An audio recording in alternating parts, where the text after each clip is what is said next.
칼빈의 기독교 강요 제3권을 우리가 공부하고 있는데 오늘 이 시간에는 제4장을 공부하도록 하겠습니다. 4장의 제목을 한번 보겠습니다. 길죠? 오늘은 길어요. 시작. 스콜라 신학자들의 회개론, 복음의 순결성과 전혀 다름, 고해와 보속에 대한 논의. 저는 고해와 보속이라고 정리를 했습니다. 이게 무슨 얘기냐? 제목을 딱 보면 이제 전체 내용을 알 수 있어야 되는데, 로마 카톨릭 그 중세 시대 당시에 스콜라 철학자들이 있었어요. 스콜라 그 신학자들이 있었어요. 스콜라라고 하는 말은 뭐냐면, 원래 그리스어로 스콜레라고 하는 단어가 있어요. 이제 학문을 하는 학교 이런 뜻인데, 그게 이제 라틴어로 스콜라예요, 스콜라. 그리고 오늘날 그것이 이제 영어로 되면 스쿨이 되는 거죠. 학교인 거예요, 학교. 그러니까 당시에 그 수도원이나 또 학교에서 학문을 가르치고 철학이나 신학을 가르치는 그런 사람들이 있었는데, 그들이 가르치는 회개론이라고 하는 것은 전혀 성경에 근거가 없는 것이다. 그게 가장 대표적인 것이 뭐냐면 고해성사 교리다. 오늘 이 저녁에는 그런 그 고해성사 교리에 대해서, 그 오류에 대해서 집중적으로 살펴보고 함께 은혜를 나누도록 하겠습니다. 스콜라 신학자들의 그 회개에 대한 가르침이 있어요. 여러분, 지난 시간에 우리가 회개에 대해서 같이 그 공부를 한 바가 있었는데, 이 회개에 대한 교리를 정리하기 위해서 로마 카톨릭이 한 8세기경부터 시작해서 17세기까지 거의 한 900년 가까이를 굉장히 연구를 했어요. 그런데 누구에게 맡겨서 연구를 시켰느냐? 이런 스콜라 철학자들, 이 스콜라 신학자들, 이런 사람들한테 맡겨서 이제 정리를 하게 했는데, 너무 시간이 이제 길어지다 보니까 나중에 가가지고는 엉뚱한 결론에 이르게 된 거예요. 여러분, 회개 문제를 정리하는데, 교리를 정리하는데 이게 수백 년 걸릴 일이에요. 그런데 아무튼 엄청나게 많은 시간을 통해 가지고 회개 교리를 정리했는데, 나중에 가가지고는 아주 그냥 그 허무맹랑한 그런 교리를 발표하게 됩니다. 여러분, 회개라고 하는 것은 뭐냐 하는 걸 생각해 보면, 그 회개라고 하는 것은 내가 죄를 지었으니까 너무 슬프다. 그 다음에 내가 잘못했습니다. 그리고 세 번째로는 다시는 죄를 짓지 말아야지, 그런 결단을 내리는 거 아니겠어요? 그런데 이런 종류의 회개는 믿지 않는 사람들도 다 한다는 거예요. 기독교가 이야기하는 회개는 그거를 뛰어넘어서 예수 그리스도 안에서 성령의 능력으로 내가 새로운 삶을 살아가기를 시작하는 거예요. 인생의 전인격적인 방향 전환을 이루는 것을 우리가 회개라고 말을 하는데, 이들은 거의 900년 동안 연구해가지고 회개를 정의하기를 이렇게 정의했어요. 회개라고 하는 것은 이렇게 죄를 지으면 눈물 나고 뉘우치고 하는 거다. 그것뿐만 아니라 아무튼 잘못했다고 고백하는 거다. 그리고 다시는 죄를 짓지 않겠다고 결단하는 거다. 여기에서 머물렀어요.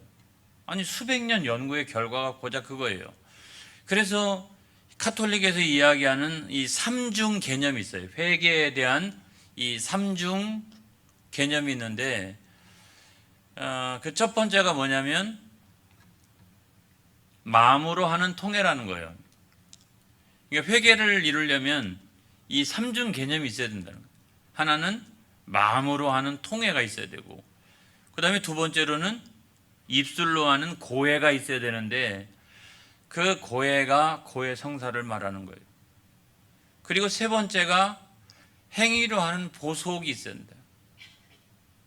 만약에 어떤 대가를 치르든지 아니면 벌을 받든지 이 죄값을 치르는 어떤 인간적인 행위가 있어야 된다.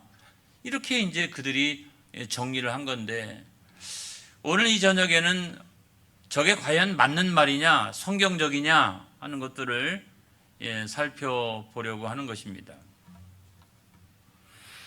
자, 첫 번째로 보면 마음으로 하는 통회.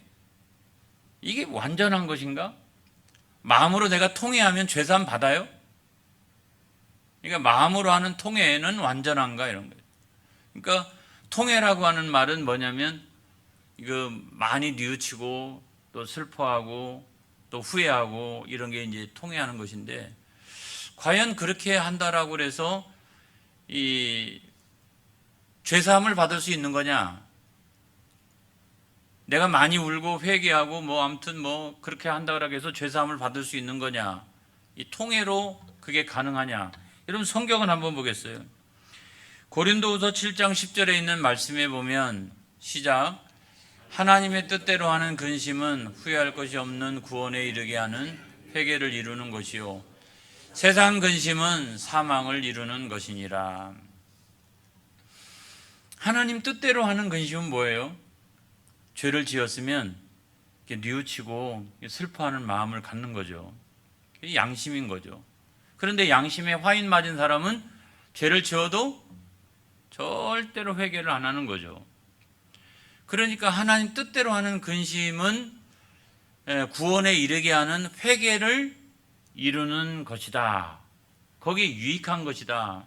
하지만 문제는 뭐냐면 그렇다라고 해서 우리가 죄사함을 받을 수 있는 거냐라고 하는 것을 한번 생각을 해보겠습니다.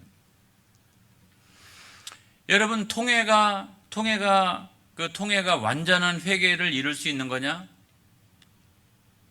여러분 얼마나 우리가 통회를 해야 될까요? 여러분 스콜라 철학자들은 이렇게 얘기했어요. 할 수 있는 대로 해야 된다. 며칠을 해야 될까요?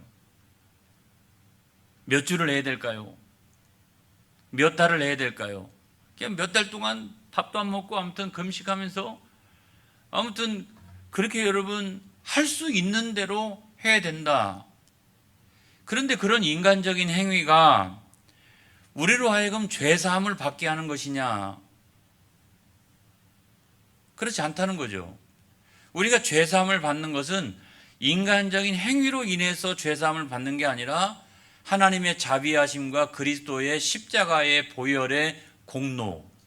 아멘.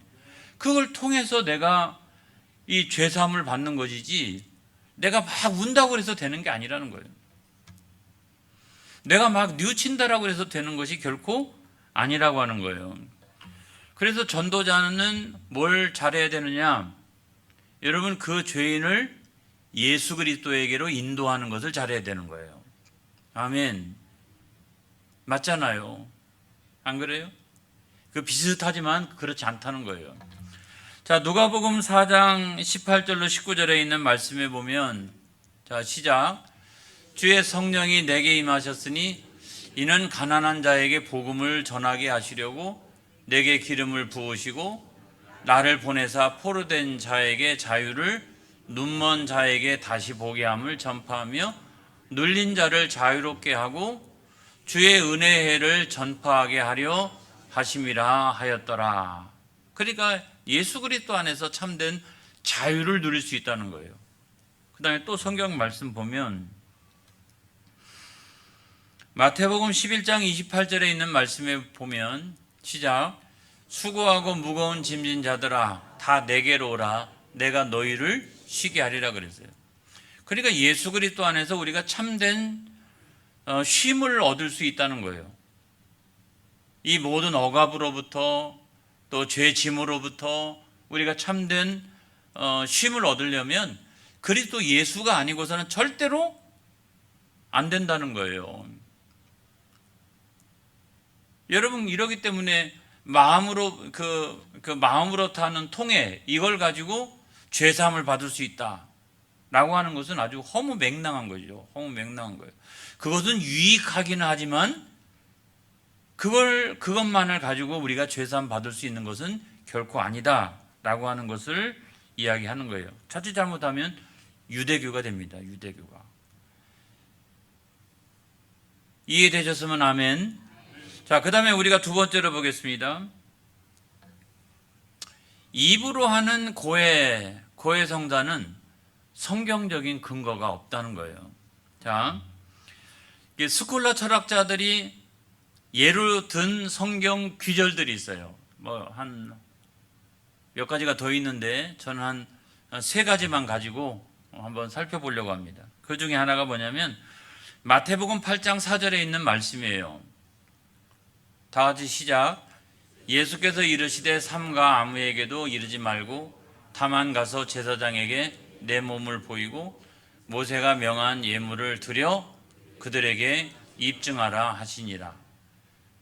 여러분 이 말씀이 나병 환자, 그렇죠?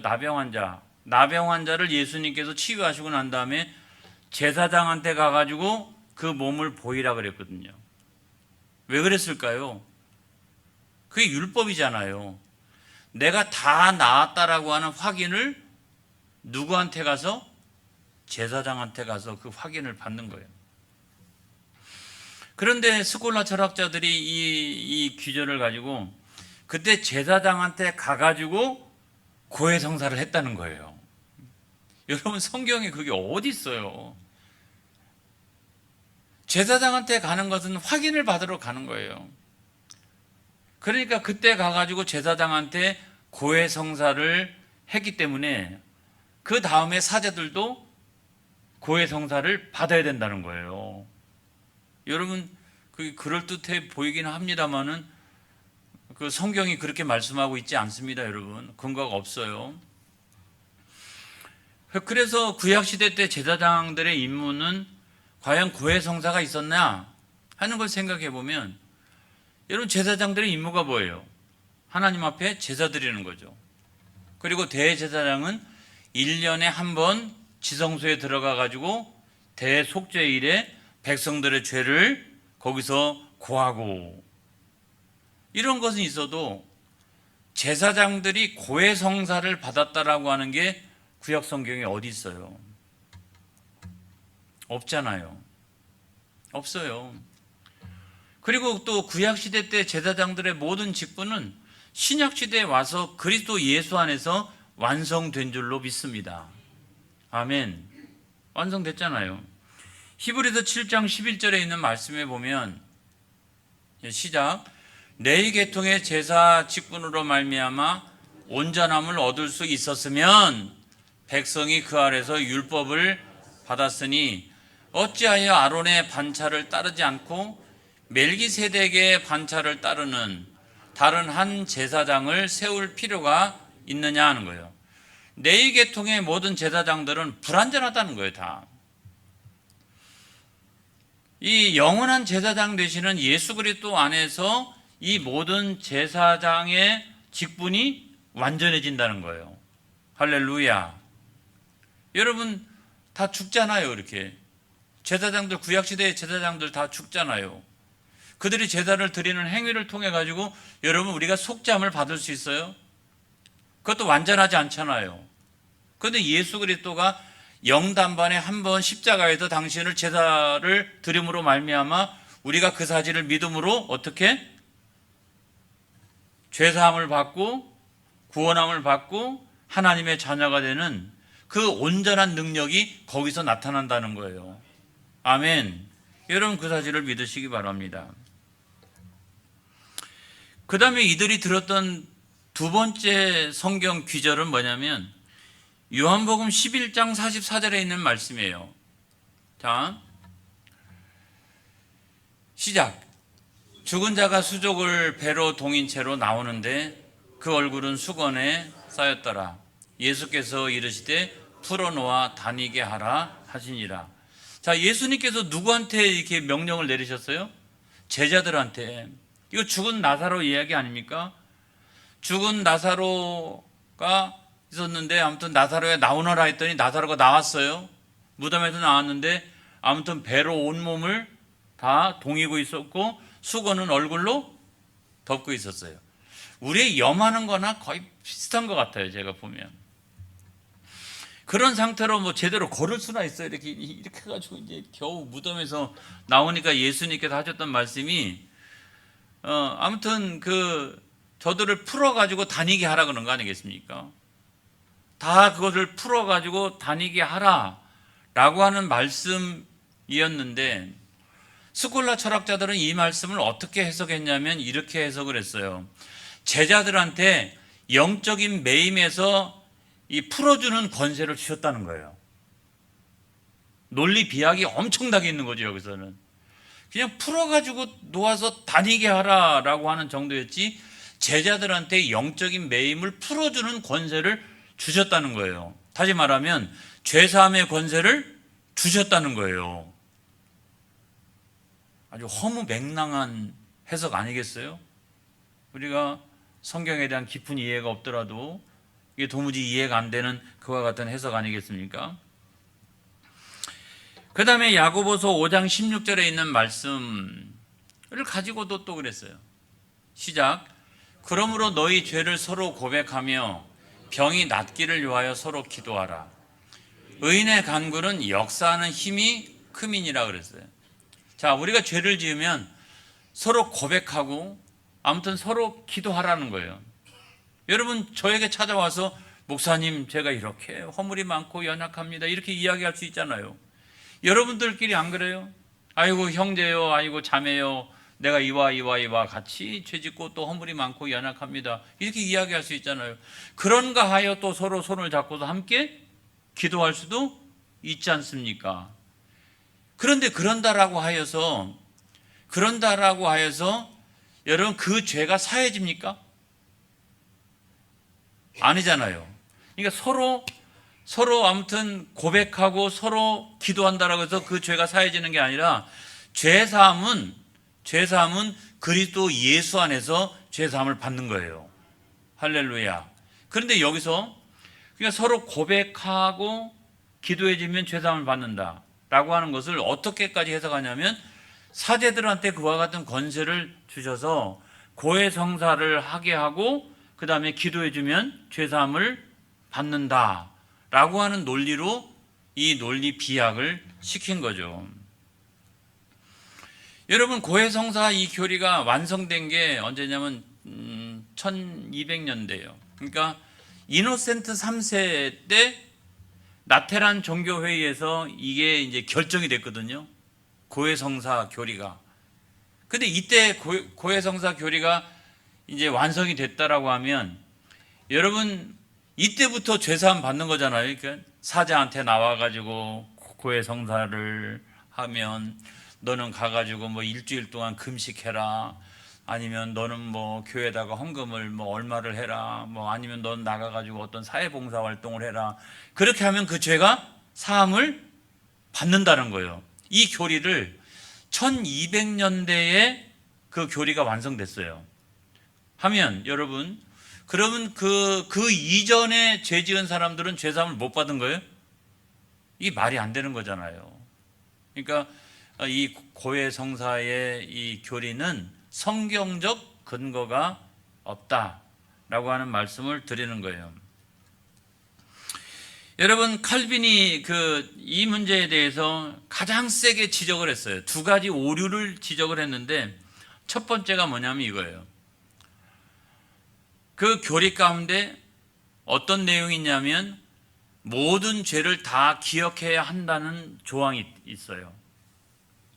여러분 우리가 죄사함을 받으려면 사자 앞에 나가가지고 내가 아무튼 뭐 죄를 다 기억해내가지고 아무튼 그 고해성사를 하고 그래야 그 죄가 용서함을 받는다.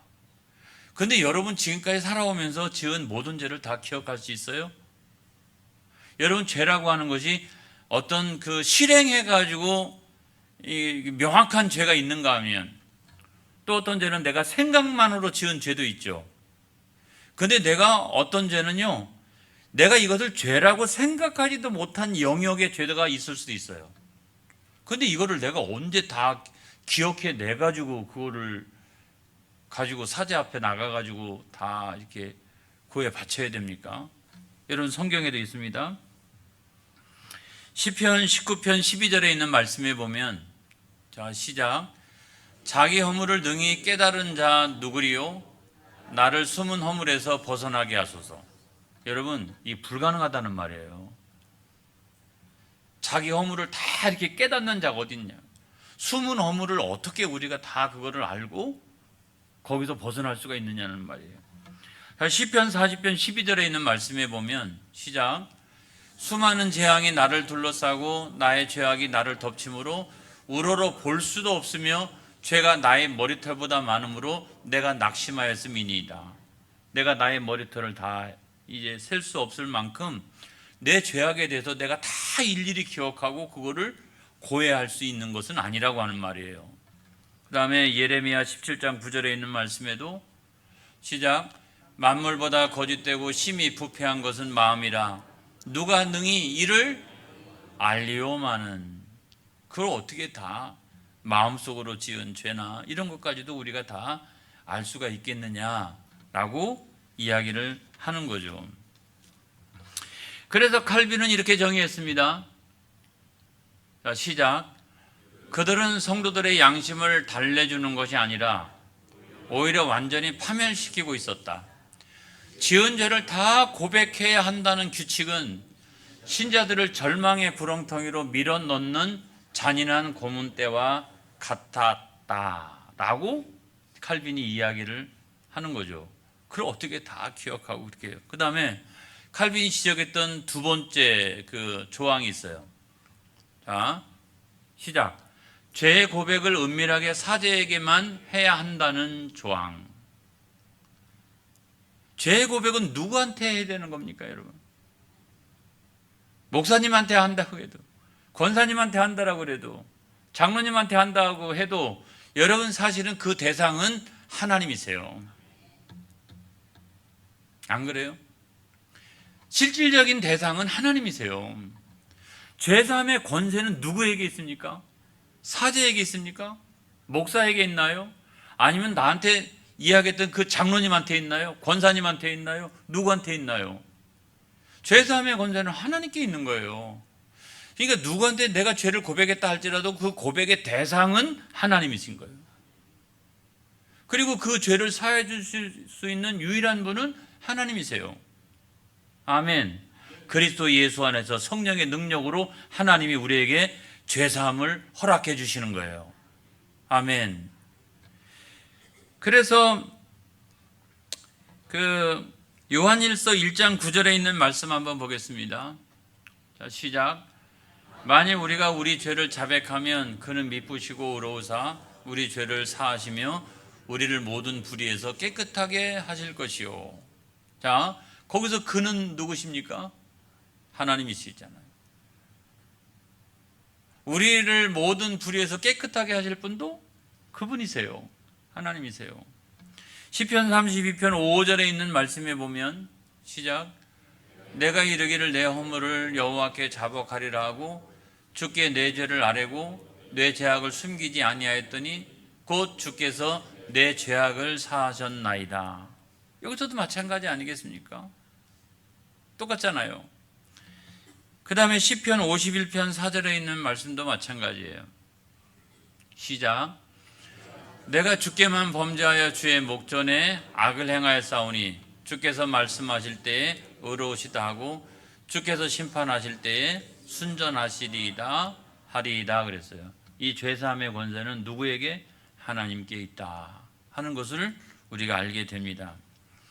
그러니까 두 번째로 고해성사가 가지고 있는 성경적 근거가 없다는 거예요. 성경적 근거가 없어요. 고해성사를 통해서 죄사함을 받을 수 있다라고 하는 성경적 근거가 하나도 없다는 거예요. 아멘? 없어요. 그 다음에 세 번째로 보면, 세 번째, 행위로 하는 보속은 십자가를 모독하는 것이다. 자, 보속이라고 하는 것은 보속이라고 하는 것은 이런 거죠. 이렇게 어떤 대가를 치르게 하는 거예요. 또 아니면 어떤 벌을 주는 거예요. 그래서 인간적인 그 행위를 통해 가지고 내가 죄사함을 받을 수 있느냐 하는 거죠. 아까 제가 말씀드렸잖아요. 일주일 동안 금식 기도해. 아니면 뭐 교회에다 헌금을 얼마만큼 바쳐. 또 아니면 어디 사회 봉사 활동에 가가지고 몇 시간 봉사해. 그러면 죄사함을 받을 것이다. 여러분 실제로 그렇게 하고 있어요. 실제로 그렇게 하고 있어요. 그걸 우리가 보속이라고 말하는 거예요. 우리 기독교 개신교의 용어 안에서는 보속이라고 하는 용어가 이렇게 거의 없는데 이 보속이라고 하는 용어가 있어요. 그 용어가 있어요. 근데 행위에 의한 그 보속, 그걸로 우리가 죄사함을 받는 거냐? 여러분 그렇지 않다는 것을 너무나 잘 알잖아요. 그래서 칼빈은 이렇게 얘기했습니다. 시작. 이것이야말로 예수 그리스도의 십자가를 모독하는 가장 가증한 행위이다. 그런다고 하여 거기서 죄사함 받을 수 있다는 것이 십자가의 공로를 무시하는 가장 가증한 행위이다. 그렇게 얘기했어요. 자, 여러분 죄값은 어떻게 치러야 되느냐? 이사야 53장 5절에 있는 말씀 시작. 그가 찔림은 우리의 허물 때문이요 그가 상함은 우리의 죄악 때문이라. 그가 징계를 받음으로 우리는 평화를 누리고 그가 채찍에 맞음으로 우리는 나음을 받았도다.